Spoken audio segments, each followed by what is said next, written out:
What is up, Packers fans? Happy Tuesday. Welcome into this all new episode of the Pack-A-Day Podcast. I'm your host, Andy Herman. You can follow me on Twitter at Andy Herman NFL. You can follow the podcast at Pack-A-Day Podcast. No Justice Mosqueda today, was unable to make it, had some prior engagements. We'll get back talking to Justice next week, but I worked extra diligently on Monday to get all of my grades done so that we could discuss the best and worst performances from this game against the Houston Texans. Excited to dig into that as well as some news and notes. Before we get there, some brand new Pack-A-Day Podcast YouTube members: Dario Pavan, Jared Berg, Matthew Aris, Sebastian Coronado, Evan English, Brandon Cowles, Benjamin Baumkamp, Christian Madsen, Seth Baird, and Will Fotic. Thank you guys so much for signing up. And a brand new Pack-A-Day Podcast Hall of Fame member, Puerto Rican Packer. Appreciate that a ton. Hope you guys are enjoying all the extra content. Of course, early access to videos, everything. It is worth signing up. And as we are recording this, we are one member away from 500. So you guys are the absolute best. And I just want to say thank you as well. I know the membership's not for everyone. Not everyone has the disposable income to be able to do that, whatever it might be.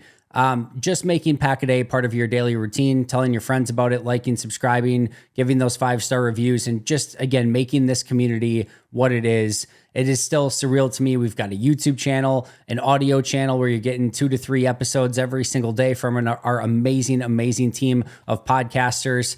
We've got, the radio show now. It has just grown to a level that I never could have expected. So just wanted to take an extra second to thank you all for that, because it is incredible. And this is your journey as well, because we would certainly not be here without you.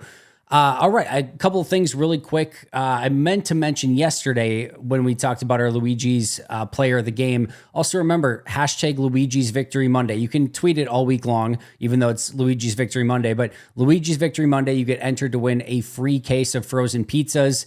So that is worthwhile. All you have to do is tweet Luigi's, Luiges Victory Monday, and then follow Luigi's Pizza on Twitter at Luigi's Pizza, LuigesPizza. So make sure to get after that, and you can get yourself entered to win a case of free frozen pizzas from Luigi's, which, by the way, are more than worth it. Also, check out the Autograph app.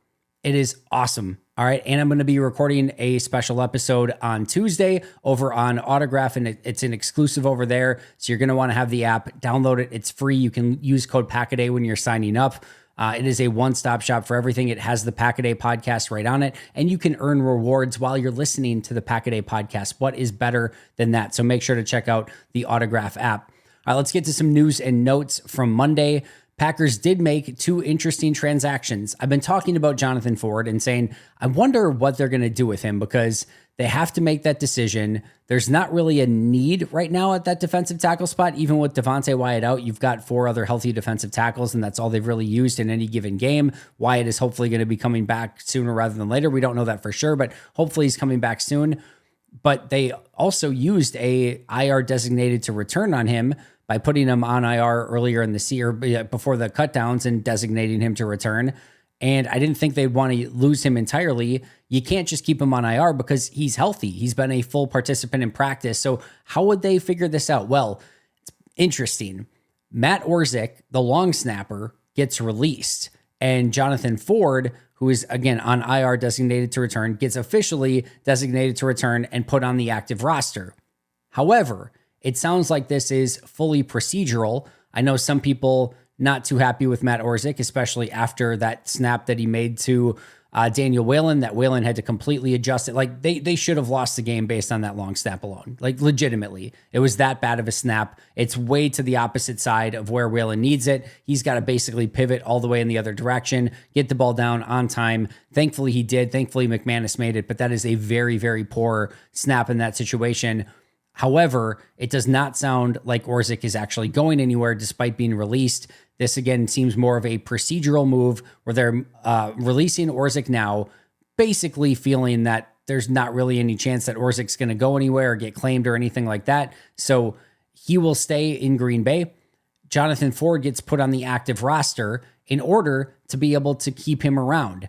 We've talked about this in the past, but if you release somebody off of IR, there is a period of time where he is not allowed to sign with Green Bay. And usually what happens is he goes and signs with another team, usually a practice squad, before you can get back to Green Bay. And it ends up being a lost player. So what Green Bay is doing is they're bringing him back, putting him on the active roster. Then later this week, they will release Jonathan Ford, per reports, and then bring him back on the practice squad, release somebody off of the practice squad at that point, and then bring Matt Orsic back on the active 53-man roster, which allows them to keep Jonathan Ford in the organization on the practice squad. And meanwhile, there's not really any risk of losing Matt Orsic. And even if they did, I don't know that they would care that much. They would probably go and find another long snapper and just start trialing somebody different, because it's not like Orzic's actually been tearing it up in any real way anyway. So more of a procedural move, but a smart move by Brian Gutekunst. You're not subjecting anyone to waivers that you're nervous about or that you're really have any opportunity to lose. They did this last year at cutdown time where they released Orsic and then brought him back. It's worked out before. My guess is it'll work out again. And this allows Jonathan Ford to go on the practice squad and stay within the organization. So nice job by Brian Gutekunst. The other main piece of news in the NFC North was that Jameson Williams, the Lions wide receiver, has been suspended 2 games. And obviously that's a big loss for the Lions, but more importantly from a Packers side of things, the Packers just happen to face the Lions 2 weeks from now, or not this week, but next week. So Jameson Williams will be out. It does not sound like he is going to appeal. He owned it. It sounds like he was not happy with the decision or whatever, but he's not appealing it. So he will be out against the Green Bay Packers when the Packers and the Lions meet up after their game against Jacksonville this upcoming week. That is going to be a massive game in the NFC North. And we already know they're without Aiden Hutchinson, and now they will be without one of their big-time playmakers in Jameson Williams as well. All right, before we get into grades, one other topic I wanted to discuss very quickly. That is the influx already of trade rumors. I have seen Myles Garrett, Max Crosby, Greg Newsome, Preston Smith, Andre Dillard, Eric Stokes. My suggestion to you is have this play out, or like just play this out in your mind from like a common sense standpoint, right? Like, does this pass the smell test? None of these do. All right. Well, let's go through these one by one. Myles Garrett and Max Crosby. Let's start there. These are massive, massive, massive players that have huge contracts and would take an exorbitant amount of capital to go and acquire. What I can tell you is Green Bay is not in the business of acquiring a huge piece of capital like that. It's something that would take a bunch of capital to go get when they already have a bunch of capital put in to said position. We're going to talk about some of the lack of impact from the defensive ends in today's episode. But make no mistake, they have put in a first-round pick in LVN, a first-round pick / a huge contract in Rashawn Gary, a big contract this year into Preston Smith, and a draft pick plus, I think, time, effort, and energy into Kingsley Enagbare. And Enagbare is a solid number 4 edge rusher for a team. Is he your third, second, or first? No. Is he ever going to be? We'll see. But they have the resources that they put into it. Not to mention they still have Brenton Cox and Aaron Mosby as well. Now, you're not making any Myles Garrett / Max Crosby decisions based off of Brenton Cox or Aaron Mosby, but they have a lot of resources already into that position. And if you think, at least I will be stunned, I will be shocked if you think Green Bay is going to go above and beyond and trade a bunch of draft picks and other stuff away to go acquire one of those players.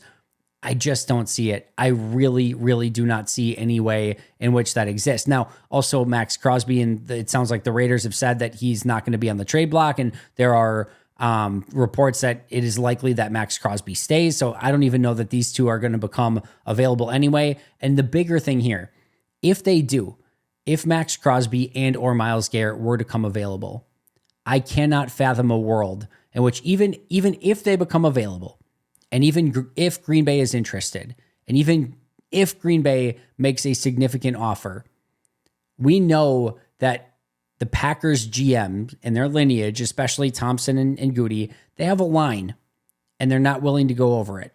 And for the most part, that line has worked out pretty well. Think back to Chase Claypool of like, we're not going to offer this, and then Chicago had a better deal, and he went to Chicago, and it worked out great for Green Bay. That would have been a nightmare trade for the Packers. Right? Will Fuller, same thing. Like, he's got a line. If you think that some other team is not going to surpass that line before Green Bay, long story short, some other team will offer more than what Green Bay will offer. And also, teams know that Green Bay is a good, stable franchise. We've seen this in the past. Even if it's like the Packers and, I don't know, enter some team that wants, like the Steelers, for example. Like, they're going to trade him to the Steelers. And now it's not going to be the Steelers because they have Watt and Highsmith and et cetera. So that's not going to be the case. But you get my point. If it's going to be some other team, they're probably going to go and want the other team's draft picks. So I don't see any world in which this comes to fruition. Greg Newsome, the Browns corner, I like Newsome. I liked him a lot coming out. He has not had a good season. I actually finally did have the opportunity to go and watch some of his tape. Do I think he's a needle mover? No. And you have to take on his full guaranteed contract, which is like 14 to 15 million next year, which I don't think Green Bay is going to have any interest in doing. So to trade away draft capital for a corner that probably doesn't even come in and play significant minutes right now because you're playing Nixon on the outside, I don't think he supplants Nixon. I really don't. I think they would keep Nixon on the outside, Bullard in the slot, and then obviously Jair on the other side. I would love it for depth. Like I mentioned this on the Bleacher Report chat on Monday. If you could like trade Eric Stokes for Greg Newsome, that's an interesting one. You might say, well, why would the Browns even consider that? Well, the Browns would get off his $14 million guaranteed salary next year. Stokes is not under contract next year. So they get a corner, Green Bay gets a corner, and they get off of $14 million in guaranteed salary to Greg Newsome. Green Bay has to take on that, but they get an upgrade at corner for no draft capital. Like that could be one of those that kind of oddly, weirdly works for both sides. I still don't even see Green Bay necessarily doing that. So don't see that happening, nor do I see necessarily Cleveland being interested in that trade. They'd probably want some draft capital. Maybe you could figure out a conditional pick based on how he would play in Green Bay, but I just don't see an avenue where that actually happens. And then talk about like two players that have been brought up of that Green Bay is fielding phone calls for Preston Smith and Andre Dillard. Let's play through this. Preston Smith's having a rough season so far and has a significant cap hit for this year. He is getting outsnapped in games. In this past game, he was the fourth most used edge rusher. And if some team did call up and offered legitimate capital for Preston Smith, I think Goody would be thrilled. I think Goody would be absolutely thrilled to be able to move off a little bit of that contract and to get something in return that he can probably go and then utilize to maybe go and get a different edge rusher or a player at a different position if he felt the need to. It just doesn't pass the smell test either. I don't know who would be calling for Preston Smith based on what he's put on tape so far and willing to take on that contract. And even if that were the case, what are you getting? A 6th, 7th round pick in return for that? And if you're Green Bay, you probably just keep Preston in that situation and say, yeah, you know what? We'd rather keep him as a part of our rotation. We think he's going to step up as the year goes along. We think there's a better opportunity for him to step up and be better than there is to just get a 6th or 7th round pick in return. So I don't even see Green Bay doing that if some team did call and offer that. And I don't think some team is calling to offer that. Andre Dillard, listen, I know offensive line depth is a nightmare across the league. Dillard's barely been active for Green Bay this season. He did get active last week, but even when they needed somebody to go in, it was Kadeem Telfort for that one play when Zach Tom was out. It was not Andre Dillard. And Dillard was brutal in Tennessee last year. So the idea that some teams are knocking down Green Bay's door to try to get Andre Dillard, again, even if that were the case, which I'm not sure I believe, you're probably looking at a 7th round pick, something like that. And would Green Bay take? I doubt it, because guess what? Even if you feel that way about Dillard, where it's like he had a tough year last year, like it is hard to find offensive linemen on the open market, which is maybe why some team would be willing to offer some late round pick for Dillard to come in and help their depth. But Green Bay is going to want that depth too, because again, they can't just go find someone somewhere. So they probably don't take a 7th round pick in return. And then I've seen some Eric Stokes talk as well. Again, I know I just talked about Stokes and maybe in a swap, that was a very big hypothetical and just kind of throwing things out there. I don't see any team having a massive interest in a corner who is not under contract next year and who has fallen basically out of favor in Green Bay. Again, what's the going rate for something like that? Are you going to get a 7th in return? Green Bay probably, again, just would prefer to keep the depth in-house and keep him on the roster. So I don't see anything as of yet that I've heard in any sort of rumor mills or anything that has made any real common sense if you kind of think about it in a real logical way. I don't know what Green Bay would be buying on the trade deadline. It's tough to say any one position could make sense. I'm not saying that they couldn't upgrade. I just think this team is very talented, and some of these players at certain spots need snaps in order to get better. and a corner, another pass rusher. Sure. If something made sense, absolutely. Even if it's on the margins, go do it. But I would look at more small incremental improvements that Goody could be after rather than some big splash trade. Just don't necessarily see that happening. And I don't see Green Bay being a seller, even if it's something on the margins. They're going to want to be as stacked as they can for the remainder of this season because injuries can and will hit, and you're going to need to be prepared. And depth is one of the true superpowers of this team. I don't see Goody wanting to strip the team of that depth at any given position. So not any rumors that I've heard yet that have really passed the smell test. And I think that they probably stand pat. No players traded away, no players traded for. And if there is something, again, I would expect it to be a pretty minimal trade and maybe just a small upgrade somewhere. All right, let's get to the grades for this week. Top 3 players on offense, starting with number 1, Dontavian Wicks, plus 1.00. I love this game from Wicks. Obviously had the touchdown on the outside. He had that little play very late in the game where he caught the little pass over the middle. And then this was on the final drive to set up the game-winning field goal attempt. And then just made somebody miss a little bit, got upfield, and then pushed the tackler maybe for an extra yard or two. That was a good one. I thought overall through the course of the day, he did a great job of getting open. There's the interesting play on that final drive too. If you go watch, Dontavian Wicks wins on the deep post. Now, Love was late to it, and he's fading back and has to throw it across his body a little bit. And the ball gets there, but it's more of like a jump ball 50-50 at that point. And I think everyone was probably just glad that one fell incomplete. Wicks got himself open. Now, partially due to the fact that they were bringing a blitz and Wicks had the opportunity to work deep down the field, but he just got open all day long. And there was really nothing to counteract it or counterbalance it, meaning no real negatives from Wicks in this one. I thought we saw the hands from him. He had that, it was just maybe like a 4 or 5 yard catch, maybe even less than that, but he came back to the ball and made a really difficult catch. And obviously, again, the big touchdown down the field where Green Bay's going fast because I think there was maybe some concern that pass to Jaden Reed was backwards, that it was actually a fumble that the Texans had recovered. So they go fast up to the line, and then, everyone runs vertical routes, and you've got Kraft up the seam, which you had hit basically on the touchdown earlier. So the safety kind of sucks inside, and Love has the beautiful pass to Wicks on the outside, and Wicks won on his route there too. So just really, really nice day from Dontavian Wicks, and I think a game that he needed. There's been a little bit of maybe a lack of confidence, just not a rhythm that we saw Wicks in earlier in the year. He has been getting, late last year, he has been getting open pretty consistently all year long. It's just been when he gets those targets, can he hang on to it and can he make the play when needed? And in this game, he made it and came up with a really big game for Green Bay in this win against the Texans. Number 2, we're sticking at the same position. Romeo Doubs, plus 0.95. Just really quick before we get into all the positives, I don't know how that last play of right before the kick was considered a completion to Romeo Doubs.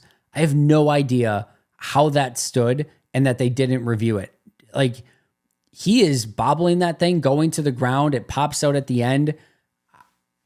I'll take it, and I'll certainly take the extra 5 yards on that to get closer into field goal range, but I don't know how that's considered a completion and how they didn't stop the game and review that. That certainly looked like an incomplete pass to me, but I digress. The rest of the day from Romeo was really, really good, starting from the very first play from scrimmage where he gets off of his corner aggressively, wins on the out route, and just gives Jordan Love the easiest, completion to start his day that you could possibly imagine. But then just the rest of the day, every single play from Romeo was some sort of contested catch, or at least was a difficult catch where he had to pluck the ball and go to the ground, or every single time you're like, did he hold on to that? Is he? And somehow he always did. And Justison, is always tweeting the Romeo Doubs strong hands stuff. He had the strong hands going in this game. Really impressive performance. Came up clutch at the end, just like Wicks too, with the slant play that picks up, 15 yards on that play to help them again get into that field goal range.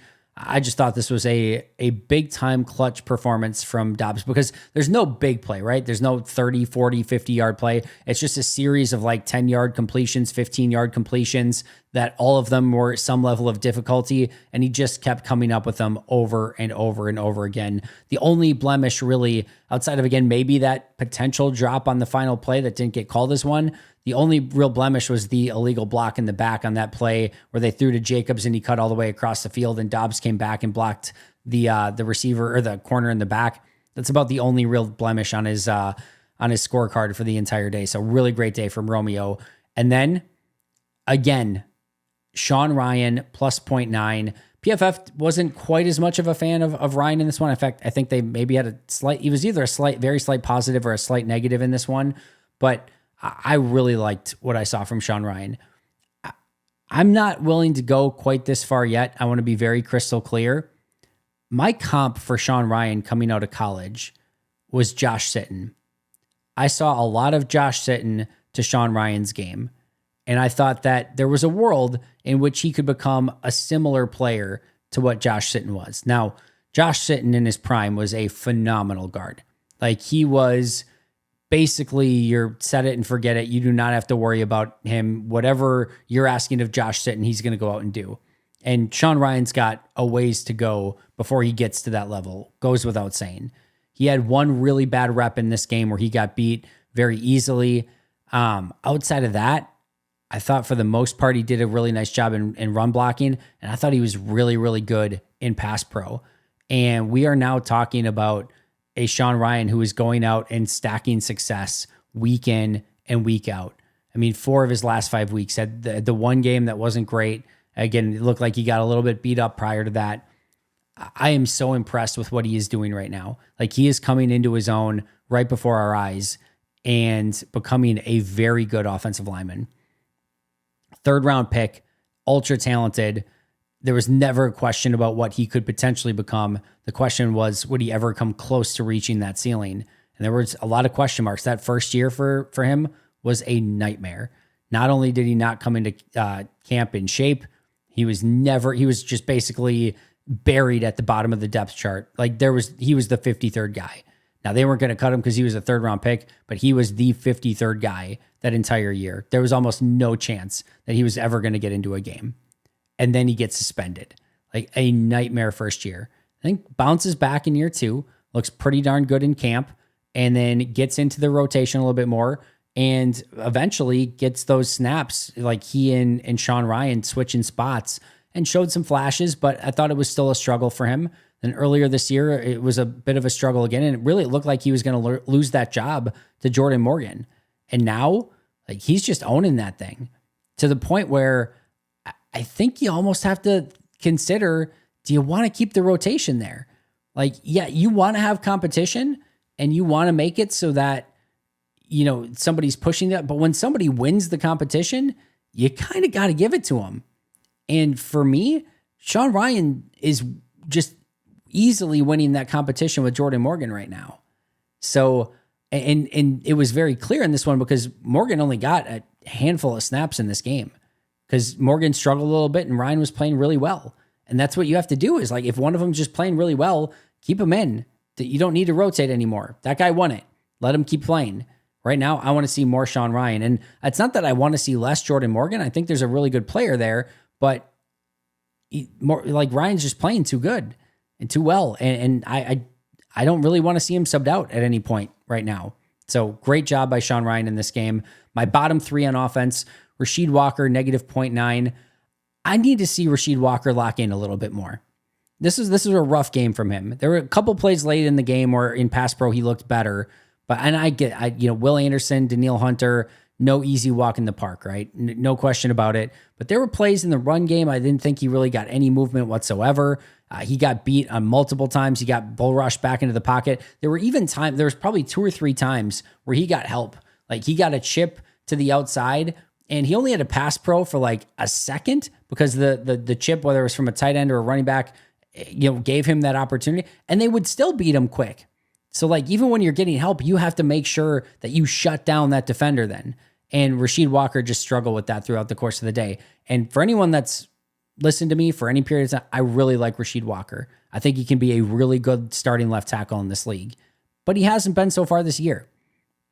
It's been a struggle for him.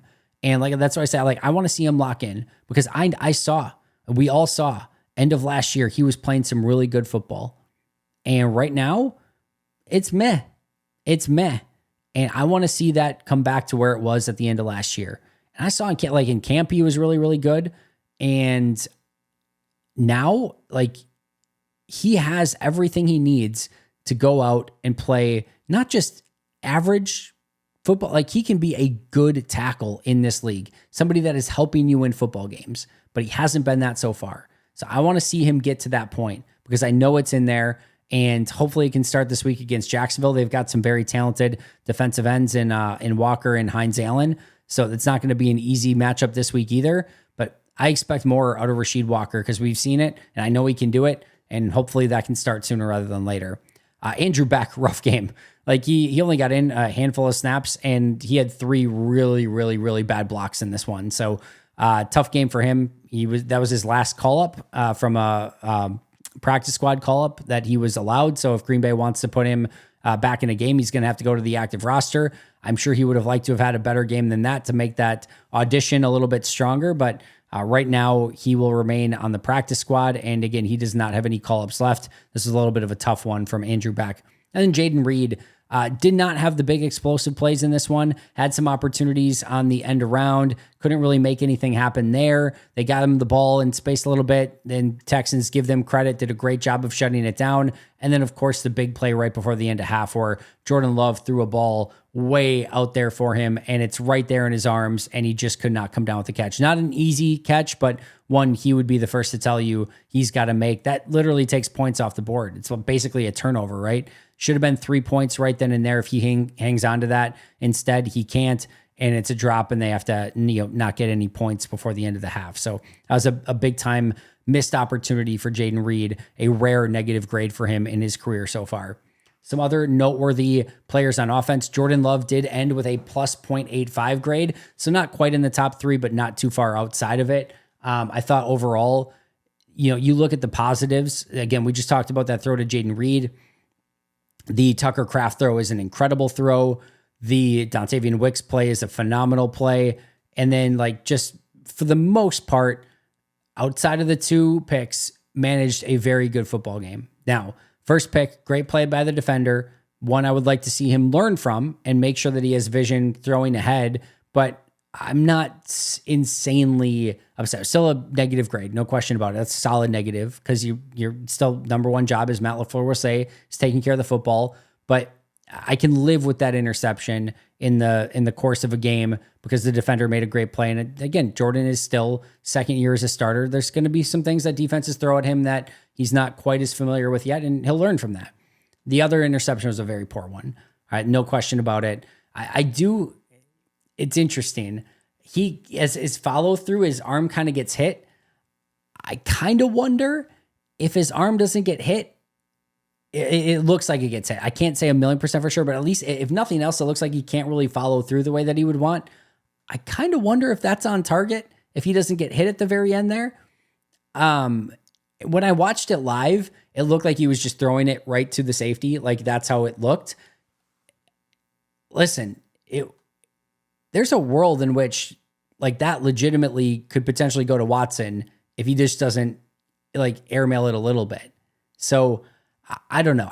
It's an interesting play. It's still a negative. I'd rather have him just take the sack or just try to throw the ball away in that situation. But I'm intrigued what would have happened if his arm did not get hit. And again, I can understand what he's seeing there. So it's definitely some negatives, but some huge positives in this one as well. Some good throws to Romeo Doubs, and obviously leading a game-winning field goal drive at the end to help this score as well. So still a positive grade for Jordan Love.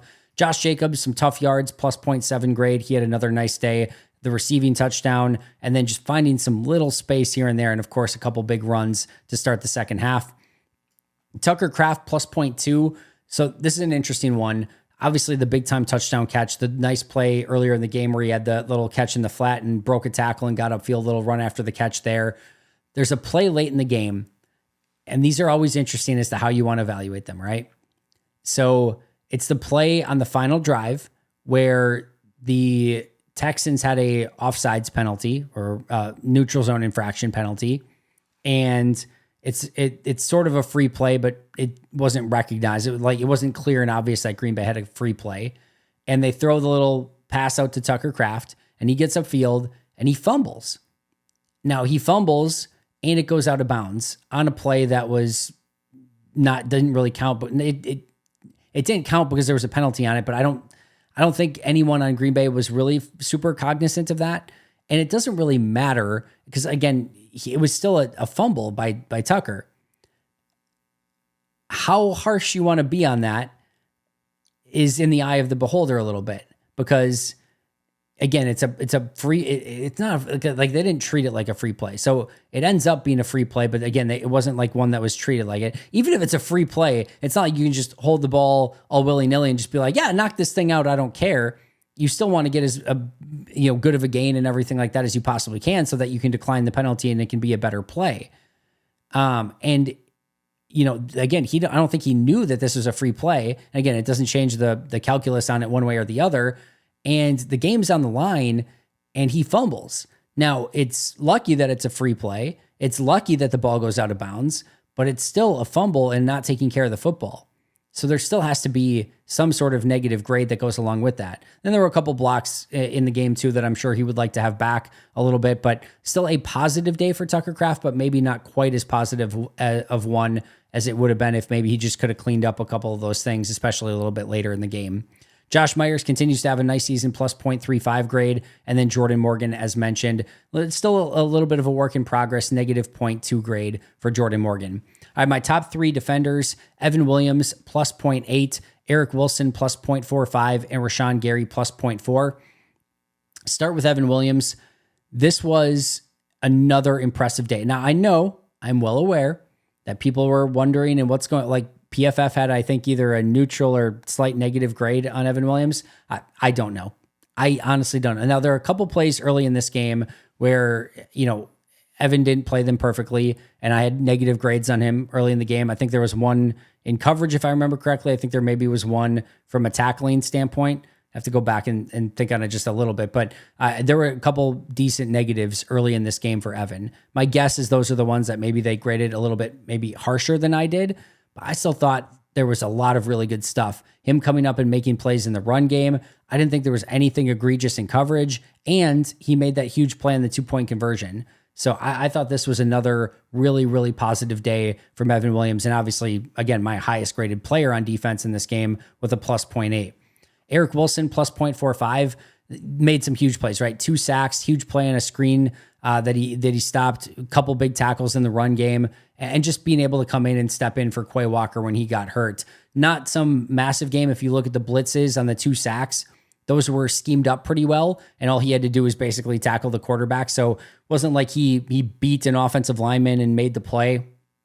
Still positive, no question about it. But if you have to actually go and beat somebody, it's going to end up being a bigger positive. Whereas if you just got a straight line to the quarterback, yes, it's great that you made the tackle. You should make the tackle in that situation, but doesn't always happen. Still a positive for Eric Wilson and still a really, really nice day.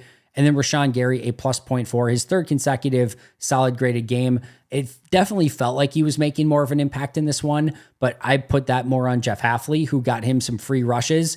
I actually thought there was probably more opportunity for Gary to even be more impactful, meaning Jeff Hafley got him some pretty advantageous looks. And I thought maybe there was an opportunity or two where he maybe could have finished a couple of those a little bit better, but still positive day for Rashawn Gary. I thought he was really good in run defense, and I really liked how they maneuvered him around to get some of those advantageous matchups. And on a couple plays, he obviously took advantage of them. Did have the 1 sack on the play where the offensive tackle fell over, but still, I'll take a positive plus 0.4 from Rashawn Gary pretty much every single week. Bottom 3 on defense. It's going to have a theme here. Preston Smith, negative 0.9, LVN, negative 0.6, and Kingsley Enagbare, negative 0.5. All 3 edge rushers not named Rashawn Gary. Preston Smith had a tough day getting off blocks again and had the huge false start penalty where it was 3rd and goal from the 10, and Preston, or maybe it was 3rd and 9 from the 10 or something like that, because I think they could have got a first down. But either way, it's 3rd down, and Green Bay gets off the field, except Preston jumped off sides.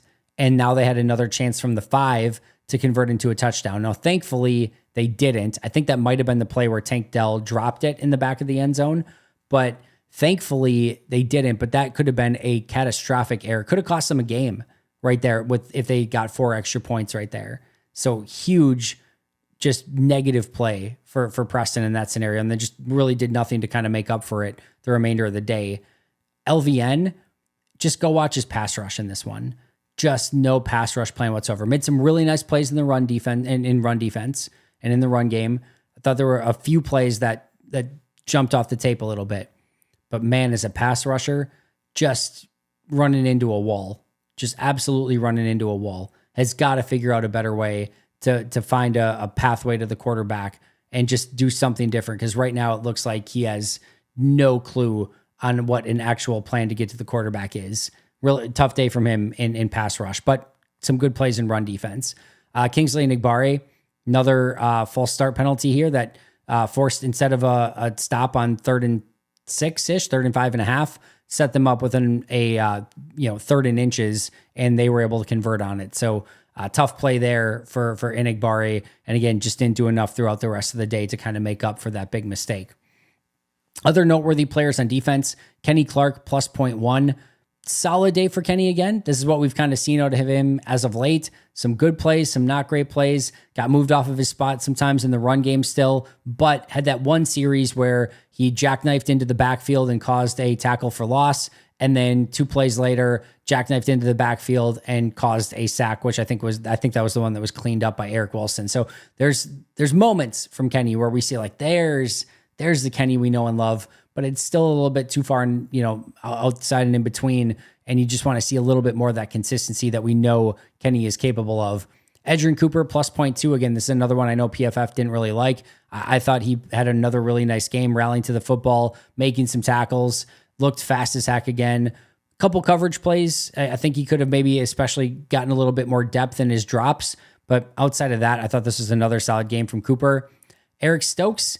I know everyone just thinks I'm a Eric Stokes hater. I thought there was a play early in this one where he had a not great coverage. And I'm like, well, here we go again. He's going to get like 8 snaps and it's going to go brutal again. I actually thought after that first one, he had a couple really nice plays in coverage. So he ended up with a plus 0.15 in this one. Not anything superhuman by any means, but it was a positive, and I liked what he did, especially a little bit later in this game on some of those coverage snaps.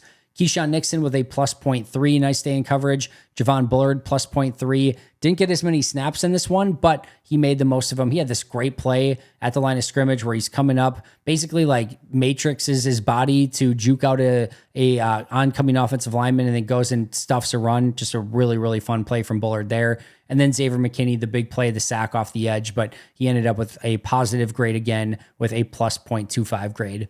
The interesting thing for the defensive grade here, this is a massive, awesome performance by the defense, right? Nobody is saying anything different. The overall defensive grade in this one was exactly neutral, plus 0.00. You might say, well, how does that add up? The defense played awesome, but yet you gave the individual players a combined neutral grade on the day? Like, make it make sense, Andy. I will tell you, the scheme was awesome. There were multiple times where players were set up for success based on the scheme alone. And take the Xavier McKinney sack.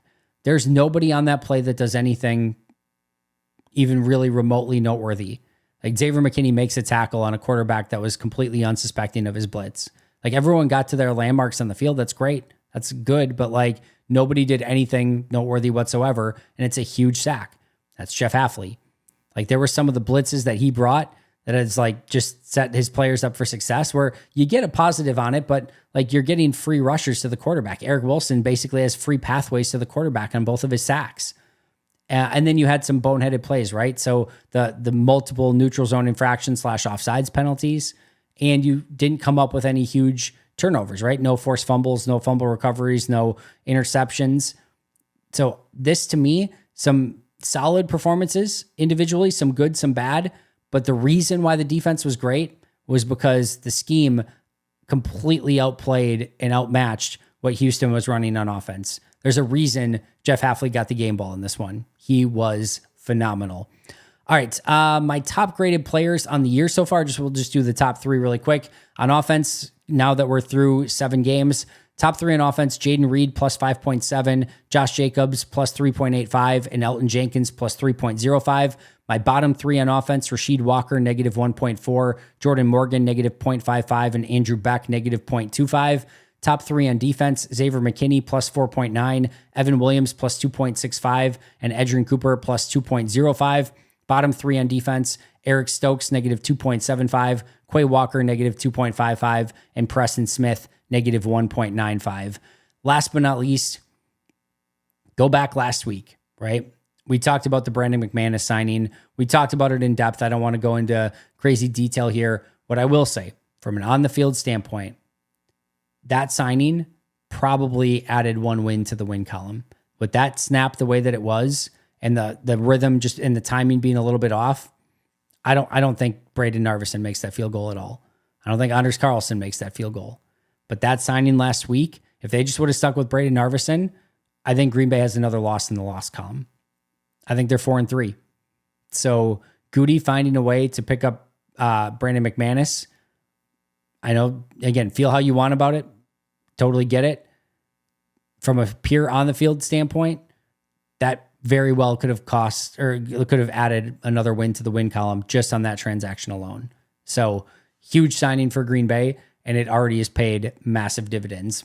All right, that's going to do it for me today, friends. Thank you so much for joining me. Shout out to our All-Pro and Hall of Fame members, Mo Saden, Minnesotan, PJ Wynn, John Wild, Shea Bradad, Brandon Paletta, Jennifer Wright, Boom Handel, Donna Lee, Lori Lord, Baby QB, Dave McCluskey, Donald Decker, Dan Miller, Alex Wong, Arnoldo Espinoza, Peter Ritaka, SoCal Pack, Dan Gessford, Jay Zimmerman, B. Brown, Love and Football, and Puerto Rican Packer. I will see you guys all very, very soon. But until next time, and as always, go Pack Go.